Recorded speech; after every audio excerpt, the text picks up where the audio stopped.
I will call this special Tuesday, October 14th, 2025 Environmental Resources Committee meeting to order. We will start with a pledge allegiance to the flag, followed by a brief moment of silence.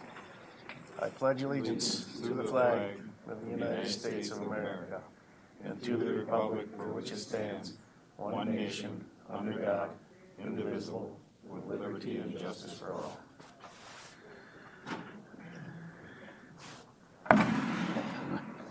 Very brief. Right. Jake started it, so Jake started doing that. So it does say we're supposed to. Yeah. All right, we'll move on to item number 3, public comment. We have one person signing up, Dean Beck. I'm going to opt out. All righty, that was quick. So we will move on to item 4, educational presentations, outcome monitoring reports, and committee discussion. Item 4A1, update on the Big O Plain aerators.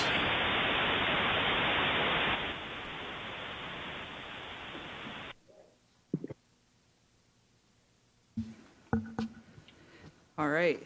Good afternoon. Thank you, Chair Ritter, and thank you all of the ERC for making this special meeting today. We do have a lot of important business we know that we take care of every month, so we've really appreciated this opportunity to once a year have a special meeting where we can just sort of highlight some of the conservation projects we're working on as well.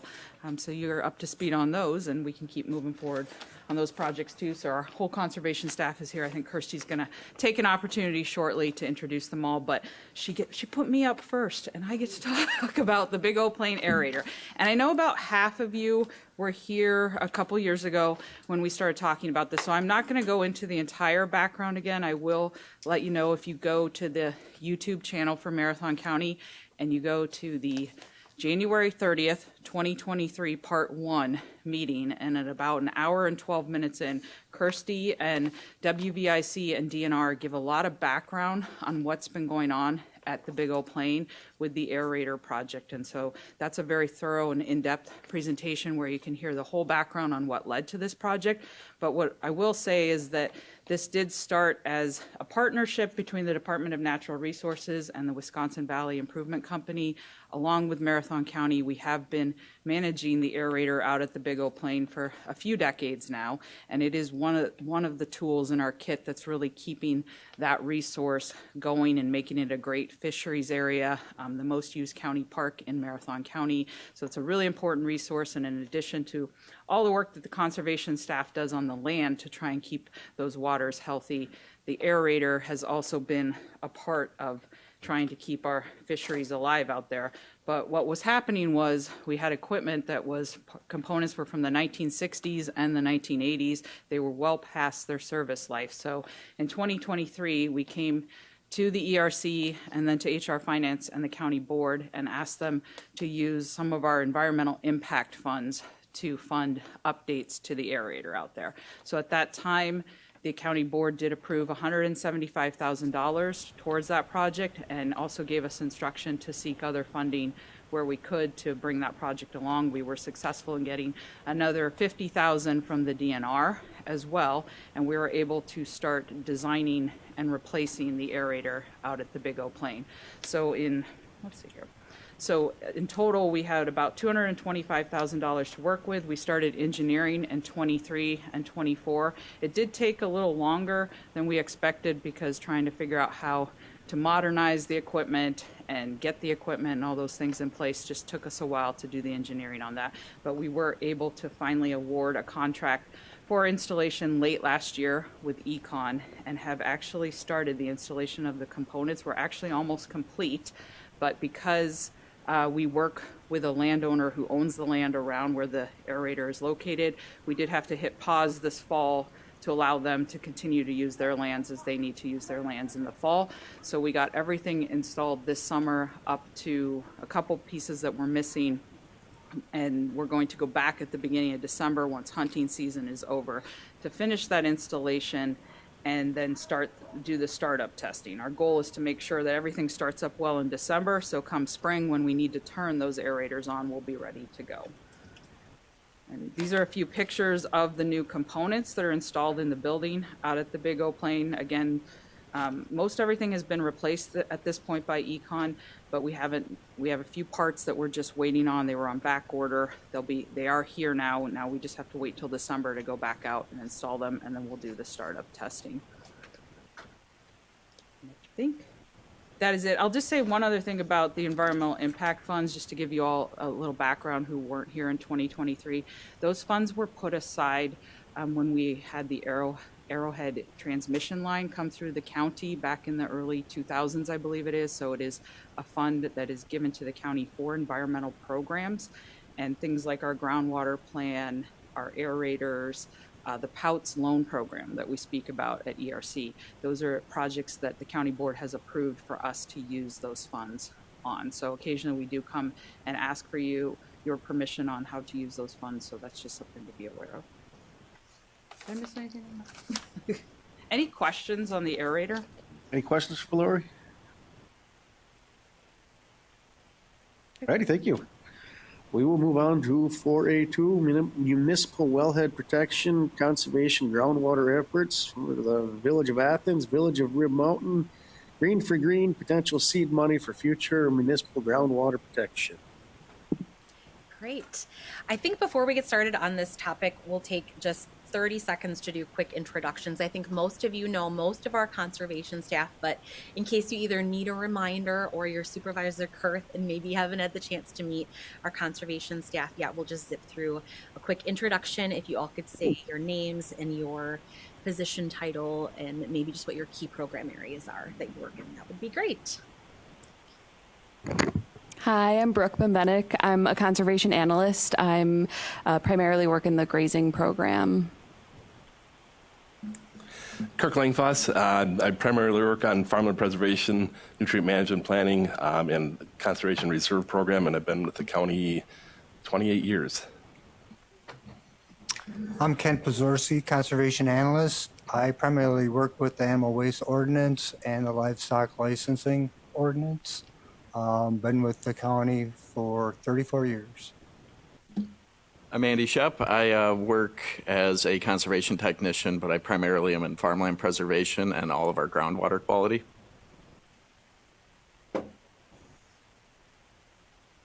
Jared Motter, I'm the water resources technician. I primarily work with our shoreline landowners. Caleb Armstrong, conservation specialist. I work with our producer-led watershed group, EPIC, which we'll talk about a little bit later, but OPLAN Partnership for Integrated Conservation. And I'm also a dual partnership between the NRCS and the county. Great. Okay, so with that, I think we'll kick off a couple of topics that we wanted to talk with you about today. Just like Director Miskimmon said, thank you so much for this opportunity to spend some extra time with you. We know how rushed the ERC meetings are because there's always so many rezones to get through.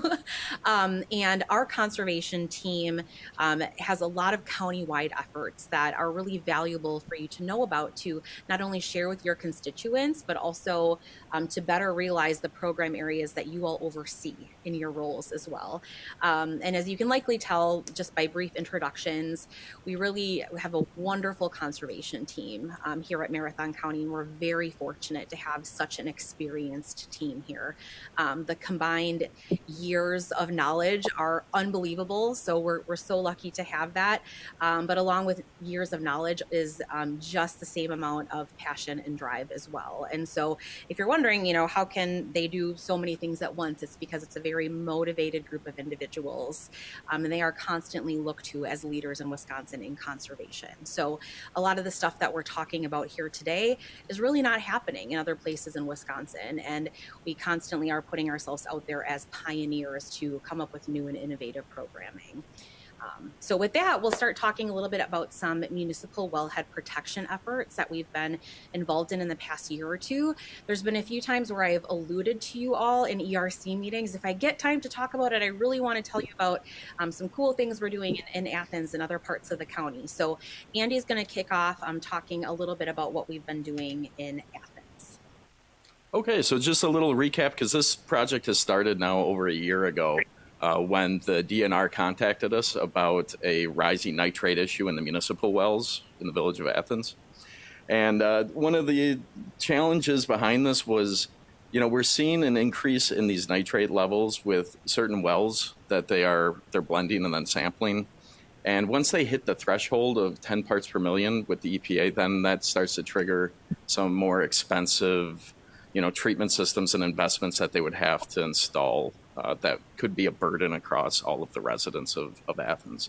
So this is a graph extending back from 1975 all the way to 2022. It's representing that over these last, 5 to 10 years, we've started to see somewhat of a dramatic increase, and that kind of made the village and the DNR a little nervous about where this trend was heading. So we were looking at kind of a proactive approach because we finally had time. We caught an issue early enough to where, once the contamination occurs, then you are already in that realm of, okay, now we have to invest money in a treatment system. There's not really conservation efforts that will bring you back in a timely manner. So, And one thing I just wanted to add to, Andy, and you can probably remember in this meeting that we had in 2023, when the DNR brought this kind of environmental health risk to our knowledge, we said, okay, we're happy to help. We're very connected to the area in terms of, we know a lot of farms, we know a lot of residences, we love that part of the county. We spend a lot of time there. You're right. You're reaching out to the right people. We know local folks we can connect with. Are there any type of monetary resources you can help us with to address this environmental health issue? And the DNR said, nope, don't have any funding resources for you. Correct. Okay, what about technical assistance then? Can you help us, do any type of surveying or kind of take a deeper dive into where the rising nitrates may be coming from? Again, the answer is, not so much, no, but once municipalities hit nitrates of about 5 milligrams per liter, which is you're about halfway there to not being able to use the water anymore, that's when the DNR gets involved. And so we're just letting you all know. So essentially they handed the issue over to us and said good luck, and we just had to start from scratch on how to work together with the village of Athens, with local landowners, and try to figure out where some of the issues could lie. So part of how this whole story has developed was because we were given a problem with no solution, and we had to think of an out-of-the-box solution ourselves because we had no money and no further assistance. So that's part of the genesis of the story. I mean, we really started at ground zero here, Yeah. where we really didn't have much information to go on to begin with. So that kind of sparked our investigation. And so this map is kind of showing all of the properties surrounding on the west side of Athens that we tested for bacteria nitrates. And the strangest thing that I came across was we started noticing that as you got closer to the village of Athens, we started seeing, a more concentration of properties that tested high. You can see the village of Athens there on the right side of the map there. And what we were looking at was trying to identify and isolate if there was any particular area that was more susceptible to contamination. So that's what really sparked this investigation to begin with. So we reached out, we worked with, it was Wisconsin Rural Waters, and they helped us with a groundwater recharge map. So this map is indicating that as you move from west to east towards the village of Athens, that groundwater recharge area shortens in time. So you can see closer to the village of Athens in the red lines, that's about a 1-year travel time. So any raindrops, any type of precipitation that drops in that area, roughly give or take about a year to start impacting the wells. As you get into that yellow area further west, that's 5 years, green area, 10 years. So we kind of started seeing, okay, so we were seeing high nitrate sample results from these private well owners closer to the village than further away, kind of indicating, okay, why don't we start in this area and see what's going on? And so luckily, when we first connected with the village of Athens, who had not received much communication from the Wisconsin DNR on really the challenge they were facing. They were extremely open-minded, they were extremely welcoming, and they were open to out-of-the-box solutions as well. And we presented them with the opportunity for a low-cost, proactive, and a holistic solution to improving the village's water supply. So where the municipal wells were located, there were conventional agricultural fields surrounding that. Now, even though fertilizer was being applied at an extremely, extremely low level on that field, and there's no manure that's allowed to be applied there, the village was facing a scenario where there's a very, very high water table as well. So any drop of nutrient, no matter how small, that goes through the soil there almost immediately hits the water table. And so they knew that one way to fix it is when we recommended that, let's look into changing the land use of those fields directly surrounding the municipal wells. And so the landowner that had owned the land surrounding the wells was receiving a $150 rental payment from a local farm to farm that land. And we worked with the village board in multiple meetings and months of building trust with them. And they decided, okay, we are going to meet and exceed that rental payment that landowner was receiving. So that landowner was receiving $150 an acre. The village was willing to sign a contract with the landowner for $200 an acre to change the land use from row crop to prairie grasses, in which there would be no type of nutrient input needed. So the result of that is a 60-acre conversion to perennial grasses around the wells. The landowner agreed to do 30 acres in prairie, in which we selected beautiful prairie plants, pollinator species, and then 30 acres of pasture, which he will lightly graze as well. Those are the 30 acres further away from the well. And our staff worked together to seed that down in May of 2025. To give you an idea of the cost difference, we were looking at an estimate of over $2 million to have an RO system or a reverse osmosis system that would be able to treat the entire village of Athens. If we did the math at the $200 an acre, we're looking at hundreds of years before you even come close to that $2 million mark. So this was an opportunity for, the landowners, the community, to look at a very low cost compared to what they were looking at already for that $2 million. Now, this is also a village that has, I believe, the third highest per capita water rates in the state of Wisconsin, which surprised us because they're surrounded by water. You'd have thought that it would have been pretty cheap. So this was already something that was already kind of trying for a lot of the residents in that area. So this just demonstrates how the project kind of unfolded. So closest to the village of Athens, the high school there, we converted 30 acres into the prairie, and then the remaining 30 acres further away into a pasture. And so this is kind of showing now all of the progress that we have made since we have started this project. These are kind of the pictures that we saw that fall, looking at, this was after harvest, looking at the row crops. There's a lot of bare soil. In that picture to the right, you can kind of see that there is some erosion that's happening and soil moving. Now, this is an area where the water table can fluctuate up to almost 6 inches, 8 inches below the surface. So in really wet times, that water table is very high. So this really, to me, wasn't an issue of our nutrients being over-applied to it. This is just an environmentally sensitive area to begin with, and they happen to put their wells, within 50 to 100 yards of this area. So we just took some photos. You can kind of see the residue. It's pretty minimal. I mean, there's some moss growing, but other than the corn stalks, it's pretty bare.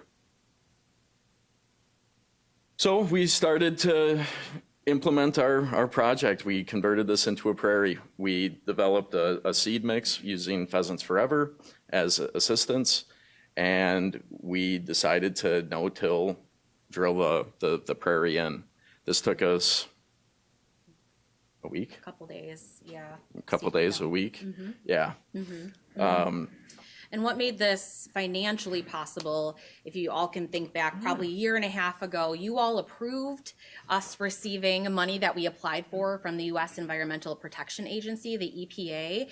We applied for a Small Communities Big Challenges grant, and we thought we were applying for a $10,000 grant to solve a community environmental health problem, but to our surprise, we received a $30,000 grand prize from them, and they loved what we were doing. They were excited about it, and we got even more than we thought we would get. So we were able to purchase all the seed for this project. Yep. We were able to pay for the first year of rent for the village of Athens, which was a huge blessing for them because they had already gone through the budget season. It was like, you're in the wrong calendar year, you know, for them to come up with a couple $1,000s. So we gave them the first year rent, did all the seeding, bought the cover crops. So it was wonderful to have that resource available to get this done.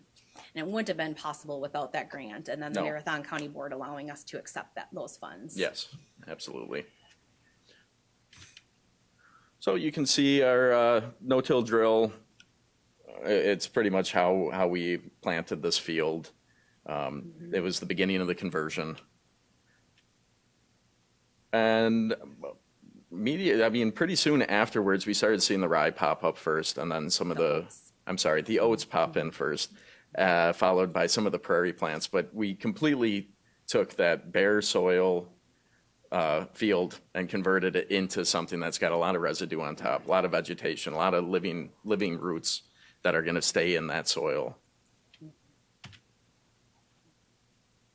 Yeah, so we worked with a local farm. We hired them to cut this a few times this summer. The first year or two to cut down on annual weed pressure, it is recommended that you cut it when the annual weeds start going to seed, so that those seed banks don't fall into the soil and have competition. And so this is what it looked like within the last couple weeks. It was last cut probably 2 months ago, and it's really hard to see on these small pictures, but the fields are already filled with black-eyed Susans, and it just feels like a haven out there already. And what we would like to do in spring of 2026, we got to think of a better word than grand opening. So we don't really have a grand opening for a prairie, but we're going to have like a sign reveal / grand opening get together. And we're going to invite our local officials, the village board, the landowners, local farms, things like that. And we're going to install a permanent sign right along the road on County Road M. And it's going to say Gooden Family Promise Prairie, because it is a promise of clean water to the village of Athens. And the sign is going to tell the story of all the partners that work together to make it happen. So you'll be invited to that, coming to you in spring of 26. Yep. Mm-hmm. You can kind of see the black-eyed Susan popping up in the background. I mean, it's that field of yellow. Mm-hmm. So this is just more photos from the conversion. Yeah. Very lush. The one thing also that it's kind of working twofold, because it's also helping surface water as well. If you remember those earlier photos, we kind of saw some erosion. I mean, when we were going through this project, there was a couple times it rained, and we could tell, a lot of stuff got kind of washed down this, it wasn't totally a gully, but you could tell it was starting to form. What this is doing now is really slowing down that water. And that's also entering a lot of their surface waters that flow through Athens as well. Some retention ponds, and then some of the creeks. I think it's Potato Creek. Mm-hmm. So it's working not only for groundwater protection, but also surface waters as well. Mm-hmm. And it's really amazing how much having prairie plants and grasses, how it affects surface and groundwater resources. So even if you put 10% of a row crop field into a prairie strip, so just like a row of prairie, it reduces sediment transport by 95%. It can reduce overland water flow by 42%. And we could go on all day, how awesome it is. But we are hoping almost immediately the nitrates will start to plateau in the municipal wells for Athens. And then we're expecting over the next several years for those nitrate levels to start to decrease with time. And we just hosted a conference a couple of days ago here at our conference center called the Health and Conservation Summit, and there was a hydrogeologist from Wisconsin Rural Water Association that was there presenting, and he used the village of Athens as a case study there. And he said, you know, looking at all of his graphs and the groundwater flow chart, he absolutely expects Athens to be in a better spot in the next couple of years because of this conversion. And he said, I wish I was recording what he said, because he said, you know, this is what we want to do to help work with other communities to adopt the same methodology. None of this is rocket science, right? Like we're literally just working on putting perennial grasses surrounding municipal wells, but so many of these wellhead areas in Marathon County and in rural Wisconsin in general are in conventional row crops that do require high inputs to grow those crops. So it's really worth taking some time to talk about what does this look like for Marathon County if we try to roll this out and work with our communities to do this. Ultimately, it's going to lead to much better results overall. And you know, one of the resources that the one resource we had the luxury of is time. That was the biggest thing, is that we were able to kind of get to this a little earlier than when this became more critical, because you know, this is wonderful, and this can be replicated across the county for many municipalities, and we'll get into some of these. But having the time to be able to establish a prairie that's going to prevent a lot of the nutrients from entering that system is huge in saving money. So this is definitely something that we could replicate across. And probably one of the main reasons why it's so unique and doesn't happen often is because we are having a village pay a farmer to grow a prairie instead of a farmer growing crops. And so that's it sounds even weird to say it out loud, because it's just not something you see or hear about happening very often, but it is something that can happen more in the future. And so I give so much credit to the Athens Village Board for getting on board with this out-of-box idea. And at some points we had to be like, someone's got to be the first to try this. Someone's got to be the first to work with the local farm to say, we can solve this without a big complex solution or $2 million worth of machinery. Let's work together and get it done. And so kudos to Athens for that. Similarly, we've been having recent discussions with the village of Rib Mountain as well, which is very exciting. They have a couple of fields in their wellhead protection area that are also in a corn and bean rotation. And this is just a snippet of their wellhead protection area map. They do have a zone A, which is this kind of tealish green area. That's the most sensitive area that contributes to their wellhead recharge area. And then zone B is this yellow area. And the fields that we've been talking with them about, 40 acres is in zone A and 40 acres is in zone B. And this is what it looks like on an air photo. So this is on County Road N. For those of you that know where Depke Park is in Rib Mountain, just to the west or south of Rib Mountain State Park, this is on the south side of County Road N, right across from Depke Park in Rib Mountain. So you could walk across the road and be on these fields. And so it's been interesting to talk with Rib Mountain because there's other factors into play here. This has an opportunity to be a wonderful community project because it is just so accessible to a community park as well. And it's about 38 tillable acres out of 80 acres total. You can see that the green hashed area is actually mapped wetland, so that's not farm, that's just kind of left alone. But the other acreage, we're talking to them about converting to prairie. They are kind of on a journey themselves talking about, what does it look like to better protect our wellhead protection areas. So we've been able to offer them guidance and technical assistance with that. And I'm very happy to report that there's been several meetings now with the Rib Mountain Village Board, and they have voted to make rental payments to the landowners that own this property. It is still in negotiations and not a done deal because there's still just some talking that needs to happen among the parties.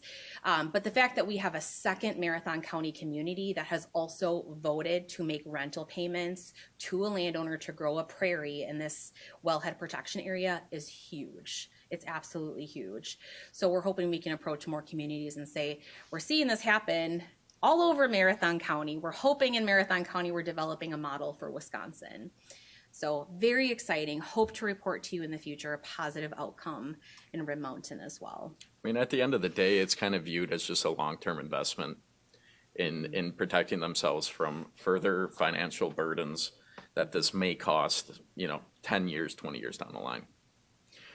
But if you take a look at this, like Kirsty said, there is a big wetland that goes through the middle.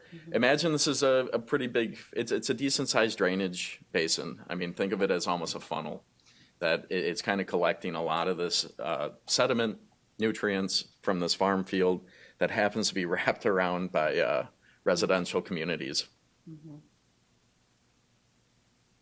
Yes. So before we go into the last portion of our municipal wellhead protection, is there any questions on what we just talked about with our Athens or Rib Mountain projects? Supervisor Kroll. Thank you, Mr. Chair. I have a couple comments and then a question. The first comment is those photos from the prairie, it looks like a Microsoft desktop background almost. It's it's pretty cool to see how that's grown in. My question is, so I think I heard you say that it might take years to see some results, and the data that we have is from 2022. Do you have any, I guess, updated numbers on where that's at and when you expected we might to see that, like a plateau or a drop? Sure. So that data was provided from the DNR. Now, I've been in contact with the Village of Athens because they have to test quarterly. So I have more updated data. I just have not been able to compile it with the DNR data as of yet. But that's a work in progress. Now, I have had some anecdotal evidence, nothing significant. I can't say statistically this is, it's, if anything, it's more exciting news than it is anything scientifically significant, is that there has been a lot less noticeable algal blooms in a lot of their drainage ponds that feed from that field. So it indicates that there is a potential that there are already signs of nutrient reduction. What those reductions are, I couldn't tell you until we get a couple more years into this. Thank you. And finally, Andy, I just wanted to say, I'm a little disappointed in your shirt today. It's understandable. But Understandable. I'm disappointed in how they played. I've been hearing about it all week. It's a good hat, though. Yeah, thank you. Any other questions or comments? Supervisor Drabek. Thank you, Mr. Chair. I was just wondering, with those wellhead protection areas, will they ever be a residential area by any chance, or will they have to remain field? Well, I'm going to give a very simple response, but this situation it becomes complex quickly because the village, can you get back to like a village map? I'm going to switch spots with you here real quick. I was just going to say the village limits are literally on the parcel line where the wells are. So you have the village limits and then it's the township. So the township would have to adopt some type of wellhead protection ordinance related to development or land use to protect the village's wells. So most commonly when this happens, a town and a city or a village never ever get together and communicate and decide how can we all work together to protect municipal water. It's just like the town is its own silo, the village is its own silo. And why the town should go through the trouble of developing its own specialized ordinance on what can be done on that parcel just for the village with no gift in return, you know what I mean? That just doesn't happen. And so we see that all over Wisconsin. So since it's two different municipalities, there's nothing there. So it's literally just ag zoning for the township, but there are state rules via the DNR related to agriculture on what you can and cannot do within 1,000 feet of a municipal well. Like you cannot apply manure, etc. But there are no rules related to land use specifically. Does that make sense? I hear what you're saying. Thank you. Okay. Anybody else? Questions, comments? All righty, thank you. Okay. One more thing though. Okay, so one more thing that we'll put the cap on this topic with is we're not asking for any action today. We want you to think about this, and we can perhaps talk about it in the future. So obviously, you can tell by our excitement that this is something that we would like to keep doing because we're seeing wonderful results, and it's something that is beneficial for everyone in the county. So we really want to make sure that our wellhead protection areas across the county are in appropriate land uses for water preservation and protection. And one of the most common barriers that we have already seen is if a municipality is willing to perhaps make a rent payment to make up that lost cost for either a landowner or an operator, who is going to pay for the seed to convert it to a prairie? So in Athens, it costs almost $8,000 for prairie seed, and in Rib Mountain, it'd be about $10,000, depending on the acreage. Prairie seed is very expensive. And we are not using a fancy seed mix. We are buying something from Pheasants Forever that is the most affordable seed mix, that is a mix of grasses and then also forbs, those beautiful flowers that you see, but very light on, the pollinator side of things, which is where it gets very expensive. But there's no good grant funds specifically for seeding down these areas. We happen to get that one-time grant for Athens, which is great, but that's not a continual revolving grant. So if there was a way for us to cover the purchase of seed that we could continue to purchase at this affordable rate, it would immediately remove a barrier that's already in place right out of the gate, is how do we convert this? How do we have that expensive one-time conversion happening? And so we wanted just to pitch this idea to you. It doesn't necessarily have to be this title. Maybe you would have something a little bit more clever, but something like, it's green for green. What if our Environmental Resources Committee was willing to support setting aside literal seed money for future groundwater protection? So we do have our EIF fund that Director Miskimmons already talked about and referenced. That is something that is continually accruing money on an annual basis. So if we are able to, if you would consider allowing a one-time, shouldn't say donation, one-time use of a one-time investment, a one-time allocation of $20,000 from our environmental impact fund to be used towards municipal wellhead protection. So why we're not asking for an annual amount is we believe that if you say, okay, we can take $20,000 from the EIF, we will be able to show you how we use that, how quickly we use that, and how it's benefiting local communities. And then we can come report back to you, tell you exactly how it was used, and then we can talk about what would it look like if we set aside something like $10,000 a year, $15,000 a year. Obviously, we only have so many wellhead protection areas in Marathon County, so eventually, this won't be like a lifetime thing. This will be, let's work until all of our communities have safe drinking water together. So we would like you just to think about putting that tool in the toolbox to see this rolled out across Marathon County. And if you were to vote yes at a future meeting to that request, we would need approval from you, the HR Finance Committee, and then the full county board to do that. So a similar process to what we asked of you to use EIF funds for the aerator and our groundwater plan.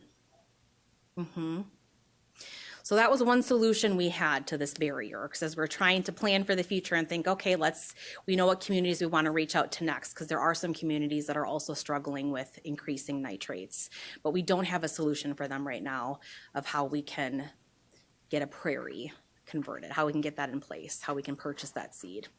And as you know, those of you that are involved in your really, really local governments, they don't have $10,000 cash just laying around to purchase seed. Like every dollar is allocated, and $10,000 for a community of 1,000 people is a lot of money. It's a lot of money. So, okay, so that's all we have on that. I don't know if anyone has any comments or questions before we transition. Any further questions? Supervisor Dreebeck?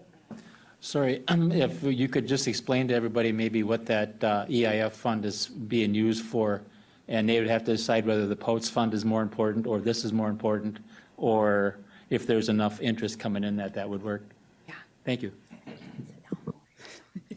Okay, at a future meeting, I could present what the county board has awarded of the remaining funding. When Kirsty says it's getting money every year, it is, but that impact fund or that payment that's coming to us every year is getting smaller every year. So over the last few years, the county board has allocated funds to the Pouts loan program, to the aerator, to the groundwater program.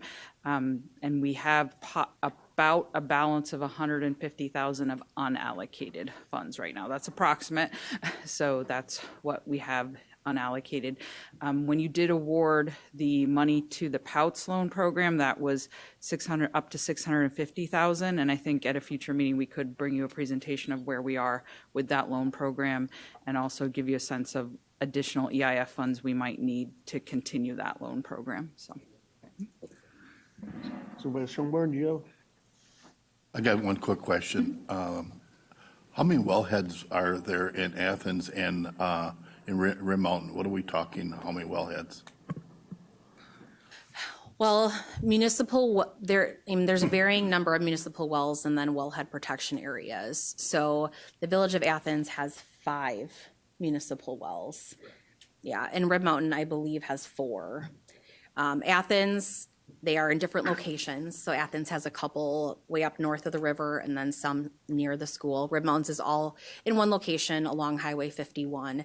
So Athens would have 2 separate wellhead protection areas. Rib Mountain kind of just has one large wellhead protection area, but they have it designated Zone A and Zone B.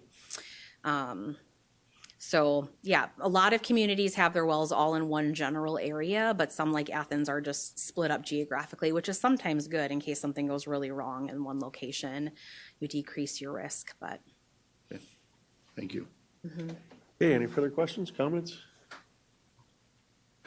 All righty, we will move on to item 4A3, discussion of Marathon County Animal Waste Ordinance, Chapter 11.2, giraffe changes. All right, I'm going to invite my coworkers to chime in wherever they see fit to in some of these sections, because I know they all have a lot to add.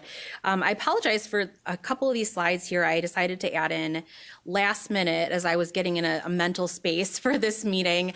I realized that, we do have some newer members and some folks may not even know some of this history. I just wanted to take 2 or 3 minutes to give just a little bit of background of why some of what we have occurring environmentally in Marathon County really ties back to the history of agriculture in Marathon County as well. And I do feel like it's a helpful piece of the puzzle to put into our brains as we move forward and all get in the right mental space together to discuss some of these changes. So it was in the late 19th century that we had predominantly German and Polish settlers purchasing the newly cleared land. So that's when all of our virgin timber was cleared and it was selling for $1.25 an acre back then. I'll also just say thank you to the Record Review for helping me to gather some of this information on their past articles. So if you're wondering where I got this, it was from the Record Review and they had some very nice historical articles. In 1903, the Wisconsin agriculturalist praised Marathon County as a farming utopia, with land getting quickly snapped up by newcomers. And our county's first crops were hay, potatoes, peas, oats, rye, barley, and wheat. So some things they tried but didn't really catch on widespread were apples, beets, and tobacco. And that is a picture of some lumberjacks in Stratford in the late 1800s. That was a cool picture. So we had cheese factories in Marathon County as early as 1891, and creameries followed shortly after. We did have farmers here experimenting with goats and sheep, but soon raising dairy counties is just what we got known for here as our specialty. And pretty quickly in the 1920s, we became one of the top dairy counties in the United States. We had over 6,000 farms that milked 65,683 cows. And interestingly enough, that is pretty much the exact number of cows that we still have in this county today. We have a lot fewer farms, but we have the same amount of cows as we had even back then. And I know I've said this statistic several times in ERC, but one interesting statistic is that Western Marathon County and Eastern Clark County have the highest density of dairy farms in the world. So a lot of this that we originally rose to the top in agriculture still carries on today. Our history is still alive today. But one thing that I actually, I grew up in this area and I did not know what I'll talk about here next. This is so interesting to me to learn. In the late 1930s and early 1940s, the federal government began incentivizing the driftless region of farmers to move up to Marathon County. So southwest to Marathon County, where they have southwest Wisconsin, where they have high ridges and low valleys, they were starting to see extreme soil erosion in the 20s and 30s, the Dust Bowl era. This is before the Soil Conservation Service existed, before there was education about conservation, about whether or not we should be farming on steep slopes, that sort of thing. And this is what the driftless region looked like before soil conservation efforts. These are just gullies from washouts, and you could Google this yourself. There are amazing pictures online. This is in Jackson County, Wisconsin. And I spent much of my career in Trempealeau County, Wisconsin, right next door to there. And it's the gullies that you see out there are absolutely amazing. So the federal government, I'll just say with this picture, this is what a lot of the driftless looks like today. So don't let the doom and gloom scare you. The Soil Conservation Service was created. Terraces and contour strips were put in to address a lot of these problems. But the government saw that a lot of the land in the driftless was looking like this. And after the Depression, the federal government pumped so much money into infrastructure and getting families and farms and everyone back on their feet that they said, if you have a farm in the driftless part of Wisconsin, come up to Marathon County. We've got flat land here for you to farm. We have a farming utopia for you here. And so that's when they invited everyone up here. One of the big problems was, though, we had so many wetlands. We had 60 to 70% of the county that was covered in wetlands. And so the federal government said, it's not a problem. We will also pay to drain all the wetlands for you. And so our conservation predecessors, the people that were in the same positions as us, were paid to design and engineer massive drainage systems across Western Marathon County. And, our conservation department would have been called a soil conservation district. And in notes from 1942 of the soil conservation district, their greatest challenge was the failure to develop imperfectly drained land. So that's what they were dealing with. They were trying to just drain everything. And so terracing, land clearing, that's what they were working with folks to do. And so by the time we got to the 1950s, the local conservation district had put in 130 miles of terraces, waterways, and surface drains. And by that time, they had installed 1,000 miles of surface drainage. So our country is about 2,800 miles wide. So they had put in 1,000 miles of drainage in Marathon County alone, along with 350 miles of waterways, 130 miles of terraces. So there was about 20 full-time staff in the conservation district working and doing all of this together. And so I just want to help paint the picture of what occurred on our land decades ago that have led to some of our current environmental challenges and why we do need to come up with some unique options together of how we can address this. So by the time we get to the late 50s, early 60s, the Wisconsin Valley Improvement Company has already began measuring the dissolved oxygen levels in the Big O Plain Reservoir because they're already starting to see some problems with water quality. Here are just a couple of historical pictures of some of these drainage systems. Many W ditches were created, terraces on the landscape. This is all Marathon County pictures. And by the time we got to the 1980s and 1990s, we were having some pretty significant surface water quality issues. A lot of that is because with these drainage systems that are installed, anytime water hits the surface of these fields, if there's essentially drains underneath the fields via tiling and the tile goes to the ditches very quickly in a rain event, everything hits the ground, goes to the tile, goes to the ditch, out the ditch to the stream. And that's why we see a lot of our streams rise from like 1 foot height normally, and then in a rain event you'll see sometimes 10 feet, a 10-foot high stream. So very, very flashy, quick moving hydrology that not only transports water quickly out of our agricultural fields, but it also transports our nutrients quickly out of our fields. So in the 80s and 90s, we were already awarded millions of dollars for priority watershed work. So that went on for about 20 to 30 years. Ken and Kirk were a part of that history here in Marathon County. Right at the end. It's an important part of our history. Do you guys have anything you want to add about what you spent most of your time doing when we had priority watersheds in Marathon County? What types of practices were you installing everywhere? Primarily manure storage in barnyards, concrete barnyards and filter strips. We tried treating filters, barnyard runoff using grass filter strips, and then found that the farms got too large, animal numbers large, and they weren't able to handle those. Mm-hmm. Yeah, yeah. So moving into the 2000s, our county began really getting known for our grazing initiatives as well. And we are one of the few counties in Wisconsin that does have a full-time grazing conservationist. We're so fortunate to have Brooke here, who runs around all day making sure our grazers in Marathon County have the resources and technical assistance that they need, and then also try to welcome new grazers into the grazing family here in Marathon County.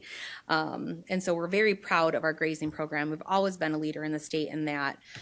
But along with that in the 2000s, and some of you may have been around for these discussions here at the county level, that's when discussions started to happen at the county level of we really do need some innovation and change with the challenges that we're dealing with. And that's when we really started to get concern over what we're seeing. Some of you may remember 2009, the absolutely horrific fish kill in the Big O Plain, where about 80% of the fishery was killed off that year. And that produced winter runoff studies. We've talked about these at past ERC meetings where the DNR was doing studies saying, oh my goodness, you know, this is worse water quality than the raw sewage in the Wausau wastewater treatment plant. And so many different groups and organizations came together and provided input for the Marathon County Land and Water Plan that kind of set a new tone in 2021, along with several other past reports we've discussed about, such as strategies for reducing fish kills in the Big O Plain Reservoir. So that's where, as a community, as a county, we decided we're going to focus on soil health. We're going to refocus on community engagement. We want to all work together to solve what problems we have. That's also when EPIC was formed in 2017, and Caleb's going to tell you more about that. This is when we started to see a shift in agriculture in Marathon County as well, to thinking of some out-of-the-box solutions. But what we're talking about together today is really, you know, what can the future of conservation look like when we take this all into account? These are some of the principles that we try to live by as conservationists in terms of how we're advising landowners. You know, we want to talk about soil cover. We want to talk about having a continual live plant root in the soil to help reduce erosion and to help hold that soil in place. And so all of that comes together in what we have before you with our animal waste ordinance draft changes. Everything that we have talked with you about over the past year is really a culmination of probably 20 years of planning and research and data. None of what's proposed is a new idea. None of what's proposed is an idea that a conservationist or an elected official had. These are all suggested items in previous planning documents by some of the most brilliant water resources and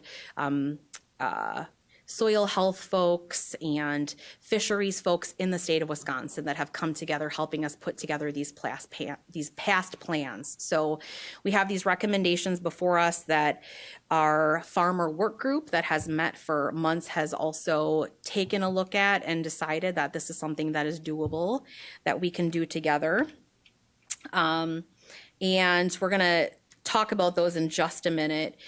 In your packet, you'll also see some previous slides that we have talked about over the past year. Some of this we just wanted to remind you of, so we do have some discussion points today. Many of our streams on the western side of Marathon County and then a few on the eastern side are listed as impaired by the U.S. Environmental Protection Agency. And we do have a couple slides on here just showing some common winter scenes. Kirk, I don't know if you would want to say a few things about some of these slides that you were able to, and these are actual responses that we went out to in the winter that Yeah. common scenes. Whenever if there's any kind of a complaint, it doesn't matter, who it's coming from, if it's a town official or if it's a concerned citizen out there. We always go out and check on things to see is it valid, is it not, what's all involved. So I just kind of last week went through some of the photos that we've had kind of archived in our system, and these are a couple of photos that I came across. So this is some of the issues that can happen with winter applications. This one, I honestly don't know 100% the source of this one. It may have been a manure pile possibly that caused this one, but if you want to go to the next ones. But this is a fairly common situation in wintertime. This was in March, so manure storage pits are getting full and different things are going on, and you need to apply the manure, and this is what you end up with. You can see it's probably a rough ride for the farm trying to get that out. This is a site I was on actually in December on liquid manure on frozen ground. This was maybe 4 or 5 years ago out in the western part of the county. So these are kind of the things we're looking at trying to minimize or prevent from happening. Go to the next one, you can see this is manure that had run off into the ditch right off the applications that were just made. The farmer actually tried, if you look in the bottom of the picture there by the road ditch, tried to spread some more solid type manure to kind of dam things up, so to speak, and hold things back, but it didn't work. And then the next one, this is just the outlet of the culvert on the other side of the road. You can see it's pretty much manure. And this is flowing right into the Big O Plain, which is about 1.5 miles down the ditches from here. So these are things that we're looking at trying to address. And, likewise, this is just a similar shot of, we do have a lot of smaller intermittent streams around the county too, where, when there is not a good vegetated buffer near the stream in a rain event, that soil is just so easily carried away. So another common thing to see. We've talked about what we're all working towards together. I mean, it's our goal here as a committee and department staff, our objective to protect and enhance the quantity and quality of groundwater and surface water here in Marathon County. And if we truly do want to reach our goal of, being the healthiest, safest, and most prosperous county, a lot of this that we're talking about, it really just makes sense together. So with that, the other slides in your slide deck are just kind of repeats from the last couple of meetings. And the September ERC meeting, we had asked you all to kind of take a closer look at those proposed ordinance changes. And so we're hoping that you all have some questions or comments or potential edits you would want to see, and we can talk about that here today. And you all have a paper copy of it on your desk too.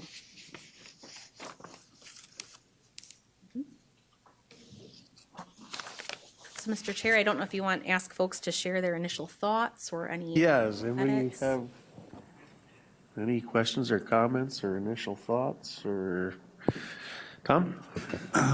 Kirsty, one question I had, are the buffer strips for all farms, is that going to be mandated? I see in the paper it says it's mandated. Well, I think what they meant by that is anything that's adopted into this ordinance. I mean, our ordinances in Marathon County are mandated. It's not optional, so the buffers have nothing to do with what type of farm you have, what size of farm you have. It's if you have a stream running through your property, you need to have a 35-foot buffer. Yes. Okay, anybody else? All righty. Oh, Supervisor Kroll. Thank you, Mr. Chair. Kirsty, I just had some general notes I'd written down, but I forgot where it was, I guess, located in the changes. But my first question was regarding frozen ground, who is determining and who verifies that it is considered frozen ground? It's really the operator that makes the decision, is my ground frozen or not? The only way that someone from our staff would go out and verify that is if there was an issue or a complaint. So an issue could be manure runoff. Okay, so if we receive a complaint, there's manure runoff, someone's not supposed to be spreading because it's frozen soil. One of the first things we would do is on that field, we would take a soil probe and see if, pull up a sample, see if the soil is frozen or not. Because sometimes it is questionable, is this really frozen or not? How deep does the frost go? Most people will be able to figure that out by themselves. But, we wouldn't assume that there are necessarily, well, let me back up. So you're probably talking about like between the November to February timeframe, because we know February and March, we're talking about a restriction. So you're thinking like November to February. How do people know then if it's frozen or not? Okay, yeah. It's personal judgment then. I mean, most people know, like it's also kind of like once you get to early December, I should really ask Tom to respond with how the farming community typically reacts to this, but it usually becomes common knowledge by like the first, second week of December. People are like, well, things are froze up now, right? And then it's just commonly understood. Or earlier, yeah. But we wouldn't ever have a need to double check that or verify that unless there was some type of complaint, issue, spill, that sort of thing. But we do have a way to field verify that, obviously. Supervisor Drabek. Thank you. I'm just wondering, okay, sometimes it rains a little in the fall, and they really can't haul out anything out of their pit until it does freeze. So what do you expect them to do in that situation? Just wondering. They can't leave it in there all year because they'd be running over by spring, so just wondering. Yeah, well, we're just talking about a restriction in February and March for medium to large size farms. So it's just a 60-day restriction. So other than those 60 days, if they are following their nutrient management plan and following maps of where they can and cannot apply based on those restrictions, they should be able to spread for 10 months out of the year unless you're in a farm that has a special rule, like a CAFO where there are special rules. That also does not apply to small farms under 300 animal units. So we're not talking about a restriction across the board on frozen soils. That was part of the discussion a year ago. And then that's why we worked through these compromises with our farmer work group to try to come up with a solution that would be perhaps more doable across the board. Does anyone have anything else to add on that? Thank you. My question is, when we talk about frozen soil, I would think that you'd get more runoff when the subsoil is frozen and the frost is out on the top edge. Thus, you'd get ruts. And you've seen that one picture where you can see the tractor making that loop was rutting in there. It's spreading it, but it will not allow to soak in because of the frost. And that's, I guess, I'm kind of confused, John, like you are too. How do you wrap your head around what's frozen ground, what isn't? Ideally, if you can drive on it, you don't rut up a tractor. That's frozen ground. It's clear. But when it's soft, that wouldn't be so clear. Yeah. The answer. Sure. I welcome others to chime in, but I feel like most farms will have a very good understanding of this and it will feel clear. I don't know if there's any farmers in the room that would like to chime in and say whether or not that feels clear to them if we use terms like frozen soils or non-frozen soils. But that is something that they are continually watching themselves and have probably a daily understanding most of the time of if the soil is frozen or not. And field dependent. Sometimes there are farms where some fields will be frozen and some will not be frozen. And they do have a good understanding on that as well based on my experience. It's also common terminology that we use in conservation, in regulation, in anything related to agriculture. We do commonly reference frozen and non-frozen soils. So it's not necessarily foreign terminology to a lot of farms, if that's helpful. Yeah. Okay, any other questions, comments? I can maybe speak a little bit to that. I mean, it could be frozen. If it's frozen, if the subsoil is frozen and there's 2 inches of thawed out soil on top, that's still frozen ground. And did you have something to add? Yeah, I was just thinking of the NR 243, which restricts CAFO farms from wintertime spreading, and it's frozen and snow covered if I remember right. But Yes, that's a key part of it as well. So something to keep in mind. Okay. Supervisor DeBrew? I guess that delayed implementation plus or minus 3 years, just explain that. Yeah, that's something that we have yet to talk about in detail as a group, but in all of our discussions, we have said, we're moving forward with this with the understanding that if this passes through county government, we will have a delayed implementation period, meaning it's not the situation where the day the county board passes it, the next day everyone has to abide by these rules, which oftentimes that does happen, right, in county government. But delayed implementation would mean we would write it into the ordinance saying something like, as of January 1st, 2028. So we would put the actual dates in which we would want this to start. We have typically been of the understanding that we would like to give folks some time to get ready if this will produce some type of change for them in their farming operations. So we have said things like, what if we, had this begin 3 years from now if we pass it? That's just kind of been a number that we truthfully kind of suggested to think about. It could be more than that if you'd like. It could be less than that if you'd like. I also think perhaps there's opportunity, since some of these ordinance additions, I feel like are of varying levels of what may be a slight challenge and what may not be. There may be a part of it that we say, okay, we would like to start having CPZ work with landowners on getting a winter spreading permit or a nutrient management plan, and we feel like that's doable in 1 year to get people ready to do that. So we would write in that paragraph of the ordinance the date of 1 year from now in which that would begin. And we would say the winter spreading restrictions in which there may be some farms that might choose to want to build maybe some additional storage. Maybe that would be part of the ordinance where we'd say that seems like a better fit for a 3-year implementation period. So we can mix and match. It's very easy to write that right into the ordinance, but I've been clear in my communication with farmers and people out in the community that the ERC has never intended for this to start immediately. We've always said we're going to give folks some time so that our staff also has opportunities for outreach, for education, for connecting people with grant resources if that's needed.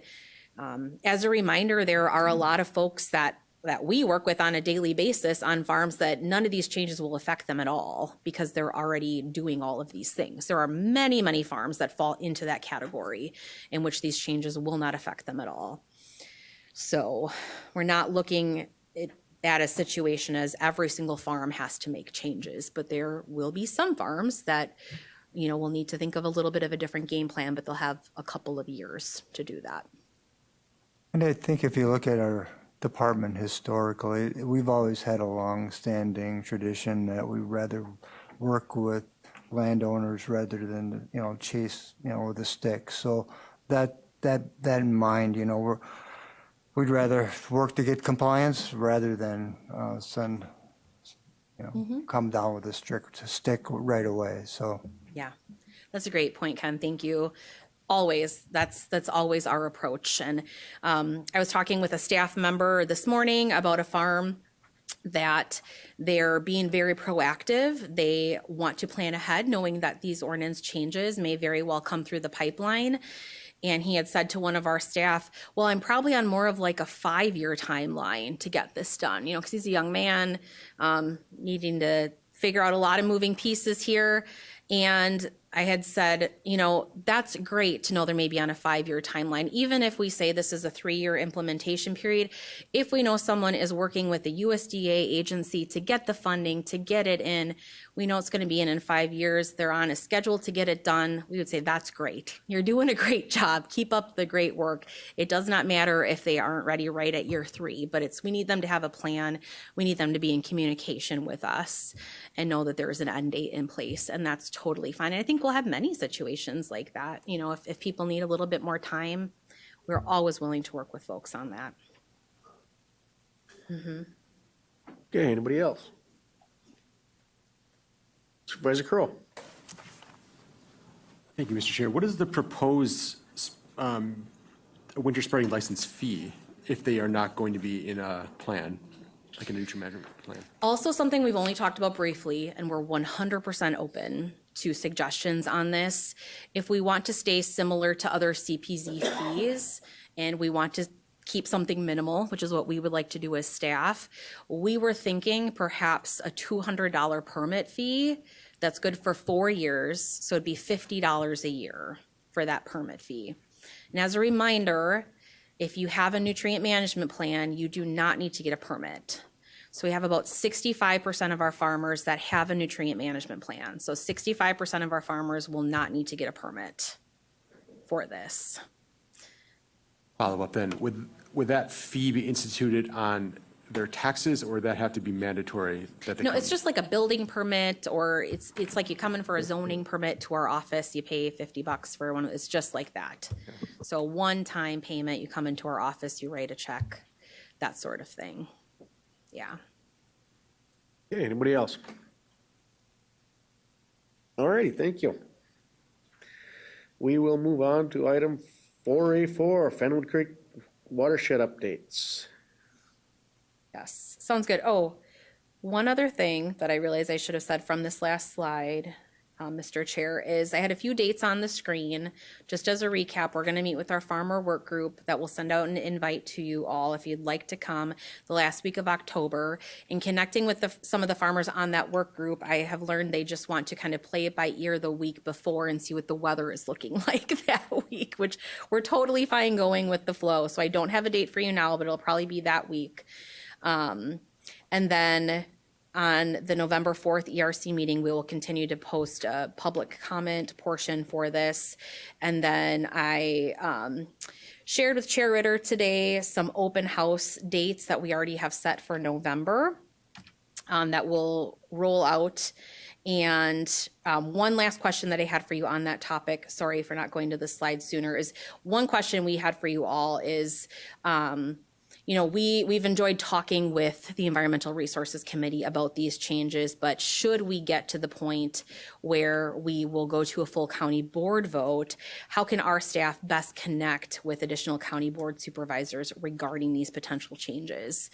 I mean, you all have now spent countless hours hearing about manure and soil health and all these fun and exciting topics, which you have such a positive attitude to listen about. But I just worry when you get to full county board that some of this may seem a little bit, I don't know if foreign's the right word, but if you don't spend all this time really taking a deep dive into it, how do we best communicate and connect with them to drive some of these messages home? Or is that something that you all feel very motivated to do, is to talk with your colleagues and kind of explain to them what we've discussed as a committee? Should we develop some type of like 2-page paper for them on what some of the main goals are or why? Yeah. Supervisor Kroll? Thank you, Mr. Chair. I would appreciate if this were to pass ERC, let's say in December, I would appreciate an educational presentation to the full county board. Okay. in between that time frame when DATCAP needs to decide if that's feasible, I think it's best just to come from your mouths instead of us. You guys have all the facts and the language that you specified. We may misquote something or just, but yeah. So I think in between that time frame of if it ever passes ERC and then when it gets approved by the state, in between that time frame, I think I'd be pretty helpful. And then it's also after budget season, so it's not like bogging down our budget talks. Okay. That sound good? Sounds good to me. Okay, we can do that. Okay, perfect. I put a couple new buffer pictures in here too for you all, just to show you some common buffers. These are in your packet too, but these are just kind of some air photos. This is just a very simple example of, we're saying buffer, but in many cases it can just be a tillage setback too, just back up your equipment a little bit further than you have been. And a lot of those already naturally occurring sedges and other plants will just grow up naturally as well. So, okay. All right.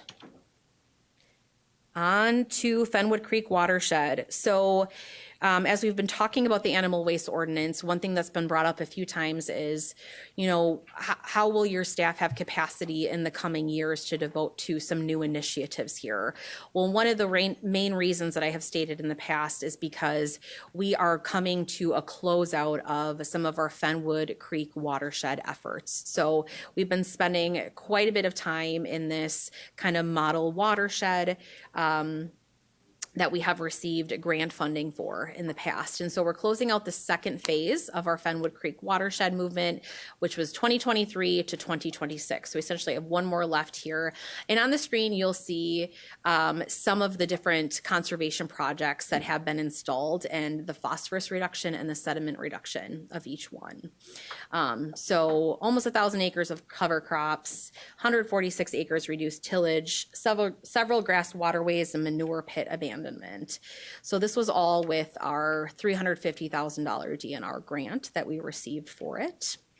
The good news is in 2026, we already have several projects still planned to close out our grant. We have 4 more waterways, another manure pit abandonment, and additional cropping practices.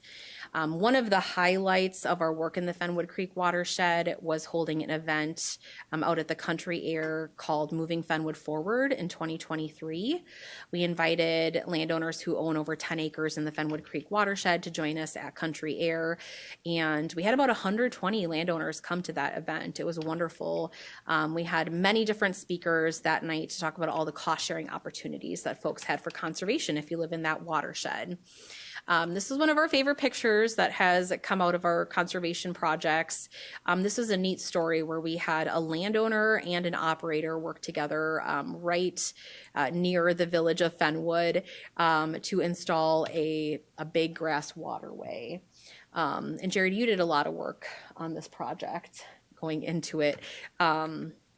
So what, in doing this particular project, were there any challenges that you had run into in getting this project done from start to finish? It was a big waterway. Yeah, some of the biggest obstacles we ran into in this one was actually obtaining the proper permitting. This waterway has what's called hydric soils at the bottom end of it, which is similar to like mapped wetlands. And in that case, we actually needed to obtain DNR wetland permitting, which took approximately 1.5 years from start to finish to get those permits in place where we could finally get this waterway installed. So that was the biggest challenge, but it's really good that we got this one in because just behind the rock, which is just a stable outfall, is the main branch of the Fenwood Creek. So it's only about, another 100 feet or so before you get to the main branch. Mm-hmm. Mm-hmm. But we did a couple of different newsletters to folks in the Fenwood Creek watershed, kind of highlighting these success stories where we have a non-operating landowner who works with an operator to get a project done that benefits everyone. Here's a picture of our manure pit abandonment that we provide financial assistance for, and then also technical assistance working with the contractors. Here's an equipment crossing, a grass waterway. Ken, on the first round of the Fenwood Creek watershed grant cycle, I know you also worked with landowners on several waterways as well. Yes, yeah. Waterways were a big sell in both this phase of the Fenwood and the first phase. So, yeah, it was refreshing to see. So, Yeah, absolutely. And there's need for many more. So if you ever run across a field that looks like it's having a gully start to run through it, please let us know or let the landowner know. We have funding and technical assistance to help get a waterway in there for them. And with the cover crops, there's just a couple of pictures. It's wonderful to see living cover on a harvested field. And here's a fallow field that had a cover crop mix. I know, Caleb, you worked with many producers that needed to use cover crops on fallow fields in, was it mostly 2024 or 2025 in this grant cycle? 2024. So if many people know 2024, we had a lot of rain, and in that area, approximately only 50% of the acreage was planted. So instead of letting those fields go fallow, a lot of them were worked up already or worked up from the fall previously. And so letting those fields go fallow and, higher risk of erosion runoff and such, the landowners and or farmers reached out to us and were wondering if they could make we call them cocktail cover crop mixes. And what this does is it kind of rejuvenates and recovers that soil. So it makes a really nice seed bed to plant in on this year to 2025. And also with some of these mixes, you add a lot of clovers and grasses to it. And so that way they're actually obtaining nutrients in the soil as well. So they get a little put back from it as well the next year planting. Great, thank you. Planting green into winter rye as well. And that's kind of a wrap on our Fenwood as well. Okay, any questions on that priority watershed? We're excited at what's been happening there, and lots of sediment and phosphorus reductions over the years. And so when we close it out next year, we're looking forward to giving you one last final report on that watershed. Any questions about Fenwood? Supervisor Drabek. Thank you, Mr. Chair. I was just wondering, the farmers that have done this, they've been being paid for doing this per acre. Once that goes away, will they keep doing it? And I'd like to maybe hear that, is there a profit in it without? Sure. Supervisor Drabek, are you referring to the Fenwood Creek pilot project where landowners were getting a reward payment for? Right. Okay, yes. So there's kind of two separate situations. So we've had 5 farms participating in the Fenwood Creek pilot project over the last 5 years. And this is a pilot project because it's the only place in Wisconsin where this is happening, where we're using DNR grant funds to give them a cash payment for keeping their phosphorus index, or the amount of phosphorus that can leave their fields and hit the surface water, at least half of what the state standard says they can. So we're paying them an incentive payment for doing a good job. So they are now on the 6th year. We have already reduced their incentive payments by 60% of what they were getting in the first 5 years. All of those 5 farms are choosing to continue to do that with minimal payments. And they all have verbally told us that they do not ever see going back to how they were farming before.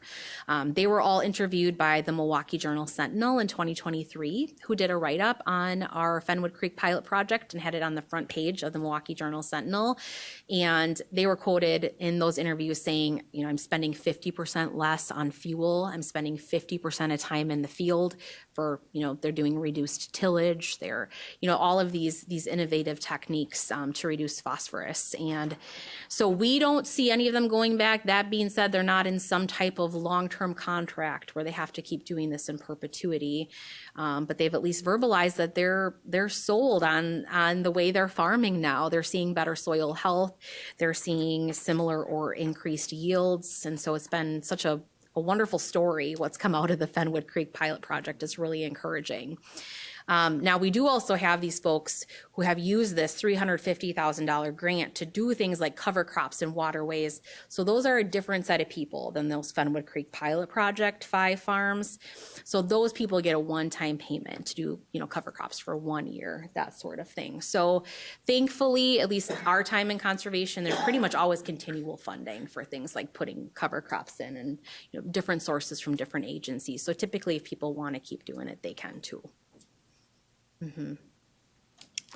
I'd just say, from farmer standpoint, self-teaching is probably the biggest reason to incorporate a change is by actually learning themselves. So we can tell them how to do it all day long.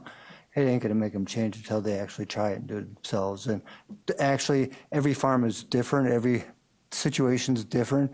Every farm's got its own little tweaks it's got to figure out by itself, and there's no way I can tell them how to do that. It just generally, they figure it out by themselves because they're innovative and they want to make it work, so. Exactly. Okay, anybody else? Supervisor Kroll. Thank you, Mr. Chair. I'm just curious if you guys have any more T-shirts from the Fenwick Creek. I was really hoping that you guys would have some more, but that's fine. We're running skim on the Fenwood shirts because everyone loves them so much, which is so great. We might have to do a special order. We might have to. They are Maybe that would help raise some funding. right. Oh, okay. We will, I promise you, we will look into it, but no guarantees. We probably have like extra smalls left. So, yes. Okay, I'm going to turn it over to Jared.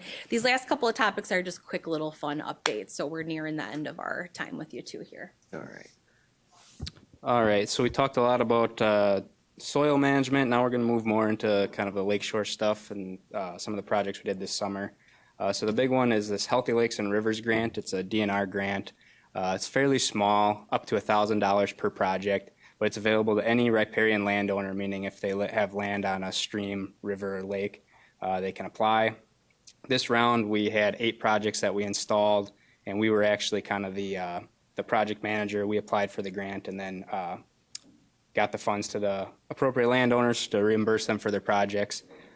These different projects, anything from 350 square foot native planting, rain gardens, fish sticks, which is a fish habitat type of project, water diversion, and rock infiltration. So those are the 5 different projects you can choose from. This summer, the 8 we did 2 rain gardens and 6 native plantings. So I got some pictures to show you kind of some of those that we did. Just a lot of before and after pictures. So you can see there's a little bit of erosion, some bare soil on some of these lakefront properties. And the whole point of these projects is just to help get some perennial plants in there that are going to be really low maintenance, aesthetically pleasing, and provide really good habitat for any lakeshore animals, fish, things like that, and then obviously pollinator stuff too. All these projects that we installed this year were on Big Bass Lake in the southeastern part of the county, and we're hoping to expand that to some other lakes this next year. Here's one of the rain gardens we installed.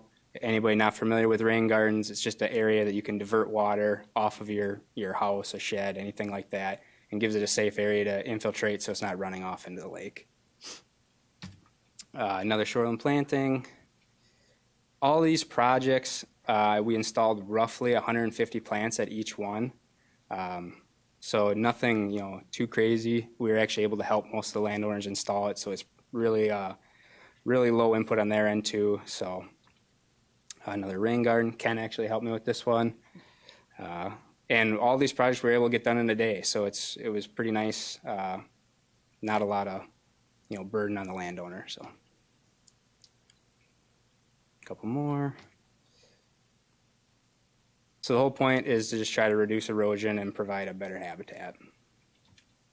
One other update is about the Big Plain Reservoir fish movement study. This kind of goes back to what Lori started talking about with the aerator. As part of that, when she mentioned that we had to look for additional funding sources, the additional funding source for this project was a DNR surface water grant. And for us to be competitive to get that funding, we had to put more into that grant than just saying we were going to help supplement the aerator. So one of those projects that we put into there was actually a fish movement study. And the idea behind this was we were going to tag and track walleyes throughout the reservoir to see how they're utilizing the aerator during those months when the oxygen levels get low. So this spring, we actually tagged 30 walleyes in the reservoir from 3 different zones, one way up in the river, kind of one in the central part, and then one down towards County Road O. We also set out 14 different acoustic receivers throughout the reservoir. And as of September of this year, 7 fish had been caught already, which was very surprising to us, and only 2 had been released. So we were able to get, and of those 5 that got harvested, we were able to get all of the tags back, which means we can insert them into more fish this next year and keep the study going. So not all is lost, but we'll have to do a few more this spring. And we're tentatively planning on actually getting an additional 12 to 18 tags for this spring as well. So this is just a map, kind of a layout of where the receivers are, and then the different zones where we captured the different fish. So all the small yellow dots, I know it's probably pretty tough to see, but those are all the receivers. And then the open circles are actually where the fish were caught. Just a couple pictures from some of the shocking and tagging days that we had. This was all in partnership with the Wisconsin DNR Fisheries Department. They were a big help. This is their forte. I just got to kind of help out where I could. So I don't know if this video is going to work. So as part of it, because obviously these tags that we put into the fish are internal, so if a person caught it, they're not going to know if there's a tag in it necessarily. So that's why there's a little orange tag, a little loop tag on the back of the fish. So it's the external thing that's got the DNR Fisheries number on it, so you can call and tell us if they caught one of the fish from the study. We also put signs up at all the landings to kind of give people a little bit of a heads up that this was going on, and a few Facebook and social media posts as well. Oops. And then this is just some of the initial data we got. We'll be getting more this fall and then next spring when we retrieve all the acoustic receivers, because we have to change the batteries in there every year. But these are just those first ones that were harvested. So it's kind of neat to see how far some of these fish have actually traveled just in a couple of months. So this particular fish was caught or shocked and tagged from way up in the river. And then where we released it was at Mariel Boat Landing by Spindler's Bridge, if you're familiar with that area. And then it was actually caught almost down towards County Highway S already. So we found that they're moving a lot more than we had originally anticipated, but it's going to be neat to see how far some of these fish have actually gone. So that's just what some of these maps are. We did get data from one fish that we had released at George's Landing. If you're familiar with that area, it's actually really close to where the aerator is. And the last acoustic ring, I'll say, that we got from it was past 97 up by Stratford. So it had gone that far up in the river already. So he hasn't come back down yet, so we don't know if he's just hanging out up there or what might happen to him. But so yeah, that's where we're at with this. We're also going to be working with walleyes for tomorrow, and a student from UWSP that's going to help us do a lot of the data analysis this winter. So we should have plenty more updates this spring. And that's all I got for the fish movement study. Any questions on the Healthy Lakes and Rivers grants or the fish movement study? Any questions? Thank you. All right, thank you. Now we have item 4A7, Old Plain Epic 2025 happenings and initiatives.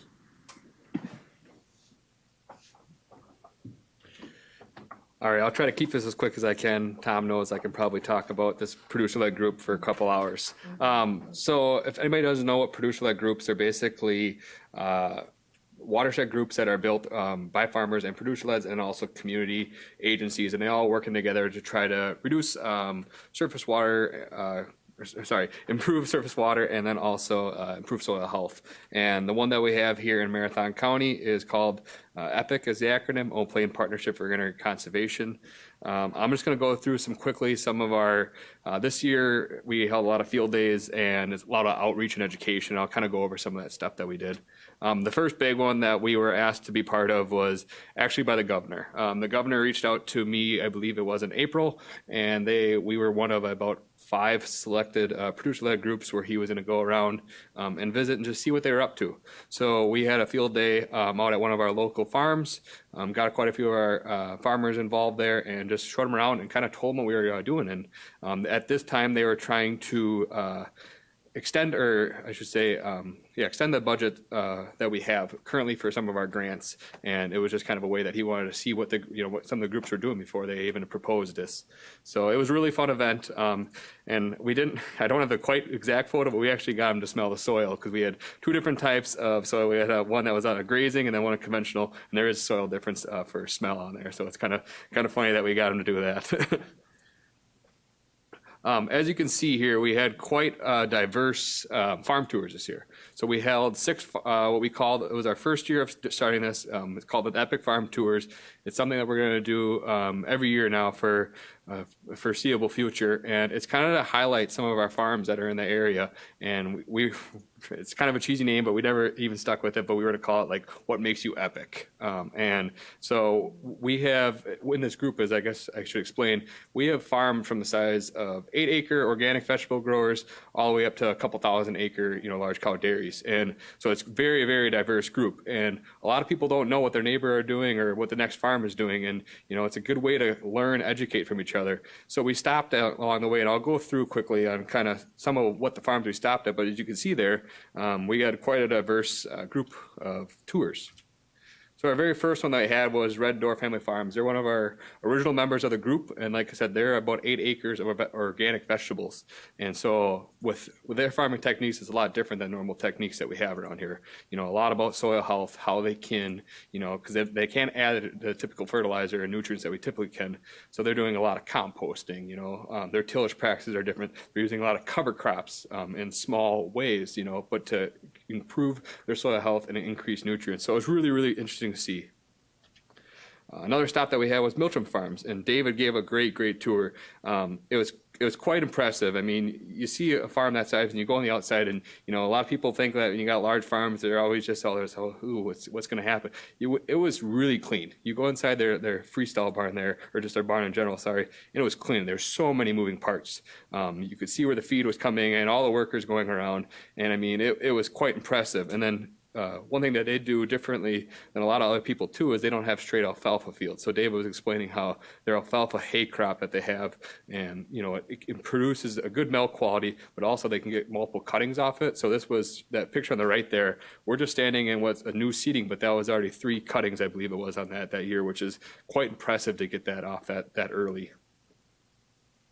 Rockridge Orchard, they're also, like I said, one of the smaller, more diverse farmers in our group as well. Apple growers, and I think they're one of the only or one of the few orchards that we have in the area. So it's really, like I said, interesting again, see how they can't really protect on if they don't get crop insurance. So if something happens, so it's really interesting to see how their ways of protecting their apples from pests, and then also they got the frost machine that basically is like a little tiny just wind spinner that knocks the wind down, and then that keeps the frost off the buds. It's really crazy to see because it's not something you see every day when you're out walking around farm fields. One of the things that was we're asked to a lot in our group is demo and research. And like I said, we try to do a lot of outreach education. And so Pat Saha of Saha Homestead, Saha Farms, he was actually asked this year to be part of one of 6 farmers in the state to be part of integrated research trials. And so what they were trying to do is look at how different kind of cover crops can affect your corn yields, and then also increase your cover crop biomass. And it was a way of trying it out. So we followed what the research trial was doing, and we kind of went down that road. But as Pat and a lot of our other people in our group, they like to try their own ways and see how it compares. So we actually have 4 different strips. And I recommend if you're ever driving north on County Road Jew, heading out Edgar, it's right on the sharp turn there. That's where Pat's farm is. You'll be able to see this field right from the farm. Once he harvests that corn grain, you'll be able to see probably the different types of rows that will look like little mohawk strips that we'll have out there. But all it is just different types of cover crops.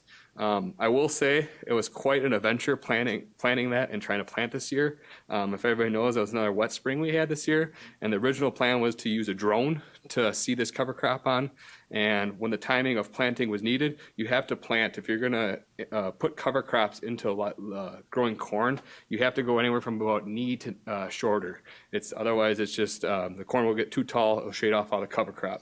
And at that timing, when we were supposed to be planting, a couple of drone people or operators we had lined up, they were about 1,000 acres behind on spraying fertilizer and other pesticides, fungicides. So they couldn't apply it. And then we couldn't get machinery out into the field to broadcast this. So Pat and a couple of others in our office, we used hand seeders, which was a lot. It was putting about 60 pounds of cover crop when the seeder only holds about 17 pounds, and it was on 4 acres. So he followed behind, as you can see, with the 5-gallon buckets and was filling us up constantly as we were seeding it. And as you can see in the picture on the far right, we actually had great results. So it was quite impressive to see that what you can actually do with just a little bit.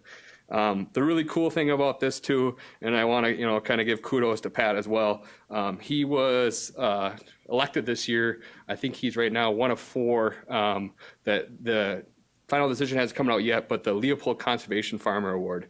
And if people don't know what this is some of the top farmers in the entire Midwest are nominated for this. And so Pat being nominated by our Farm Bureau and then also being a finalist for that is huge. It's a great recognition and great award. Francine Family Farm, this was one of our later stops. We did this in September. They're a dairy goat operation. So also, like I said, a little bit different. They've been a member for our group for quite a while. They do a lot of innovative things where they're looking at like composting a lot. So they're creating compost tea, it's called.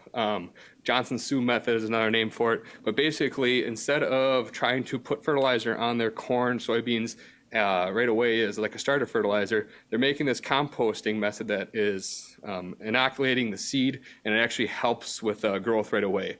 And so it's kind of a way for a money saver, and then also them not going out there and making that many passes with the machinery. So it's kind of been a big thing. It was really interesting to see how they got it all set up, and a great attendance on that one as well. And then our very last one is a farmer called Albert Akers.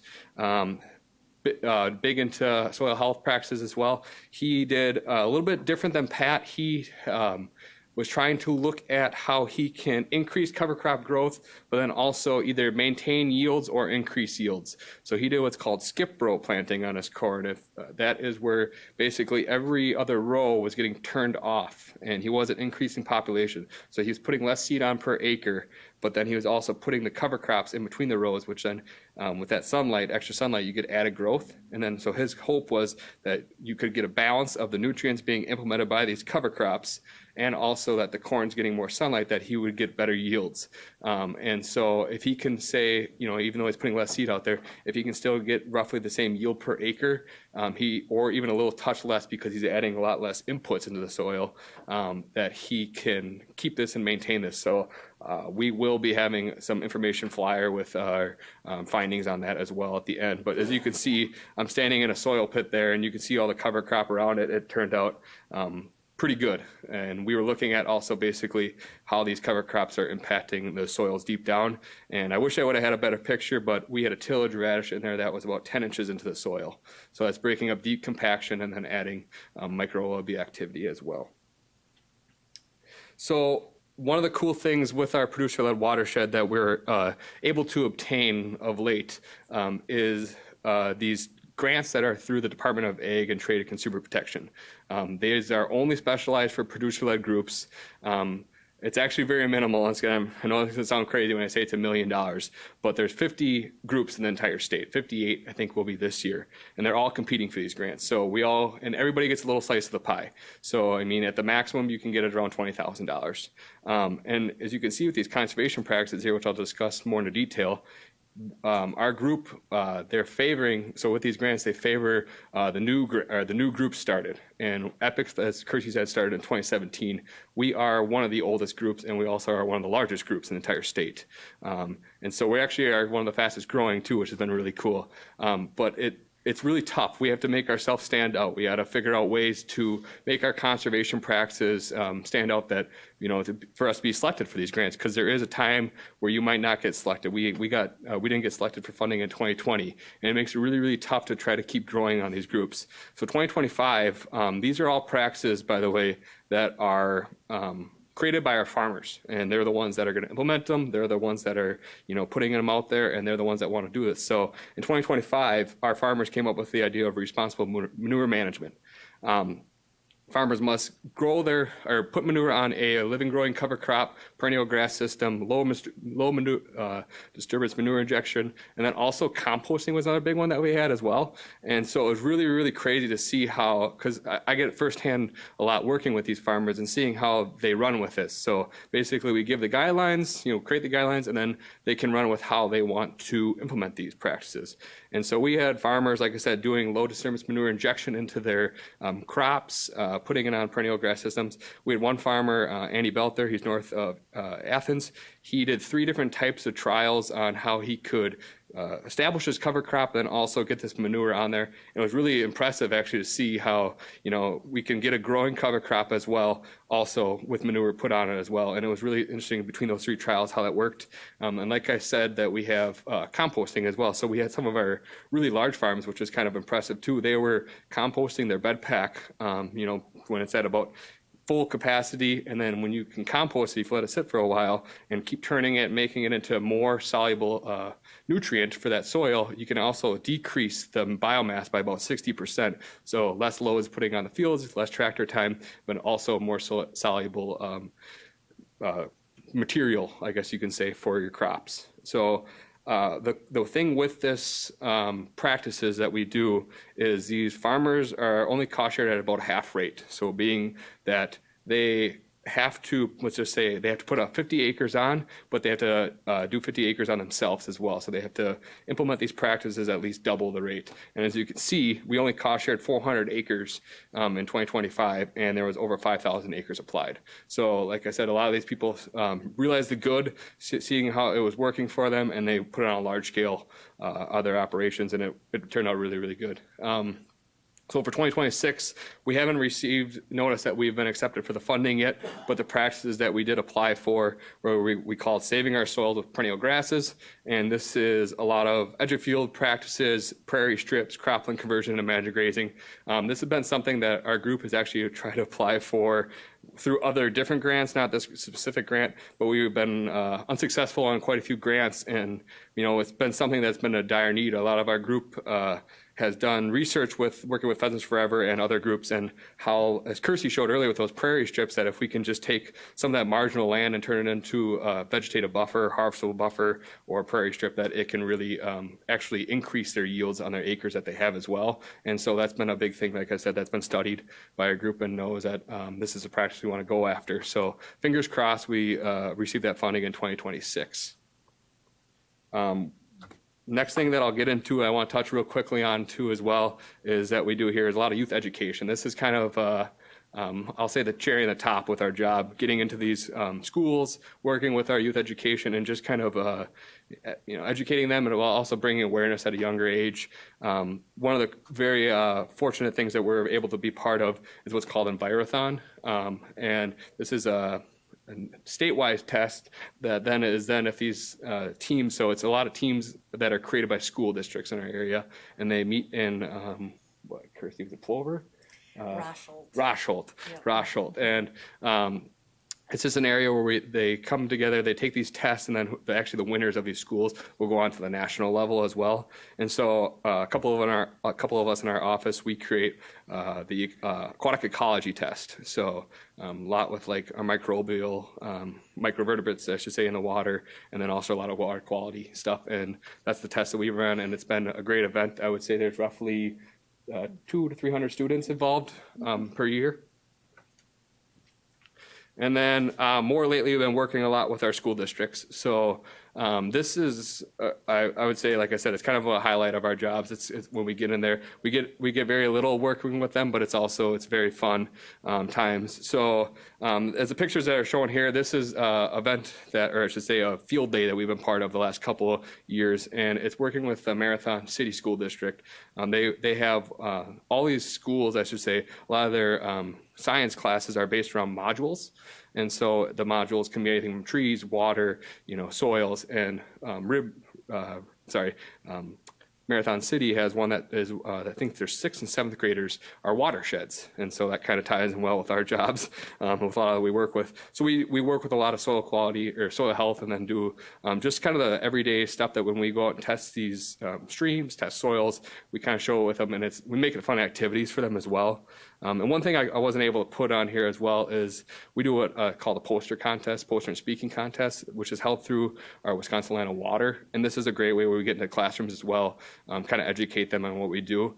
And one of the services that we've offered that the teachers really, really enjoy is when we come in and we'll say, we'll give a 20-minute lecture or, class demonstration on what we're doing. And I've been, I guess, running with that for the last 3 years or so, and it's been fun. I've gone anywhere from kindergarten to 12th grade. So it's really a challenge working with the youngers and talking about conservation, but the teachers are great and trying to make it work and collaborate. It's been a really highlight to get in there and work with those kids. I think that's all I have. Is there any questions? Any questions? No. Thank you. Thank you. Yeah, great presentations by all. Thank you. Any final thoughts before we go? My final thoughts are thank you for being with us here this afternoon and sticking it out. I hope we can kind of continue on with the annual tradition of having a special meeting so we can take a deeper dive into some of these topics with you. And I'd also like to say thank you to the conservation staff for helping to put together these topics and the slides, and also for all the wonderful work that they do. A lot of the efforts that we do, I mean, I know we're so local here when we're talking, but they spend so much time speaking and teaching around the state and mentoring and answering questions for colleagues around the state. And so I just want to once again emphasize we are so fortunate here in Marathon County with the team that we have, and I'm grateful every single day to have each and every one of them. They are leaders in their fields, and it's such a privilege to work on these topics together with them. So thank you all for all that you do too. All righty. Well, yeah, thank you, everybody, for carving out some time for this special meeting. I think it is important that basically the voice of the entire CPZ office gets to be heard, so we can see what they all get to do. So we appreciate that. Item 4A8, the next meeting is November 4th, 2025. And future agenda items, committee members are asked to bring ideas for discussion. Item 5, I'll be looking for a motion to adjourn. Supervisor Drabek with the motion, Supervisor Seefelt with the second. All in favor, say aye. Aye. Opposed? We are adjourned. Thank you. Let's go Brewers. Yes.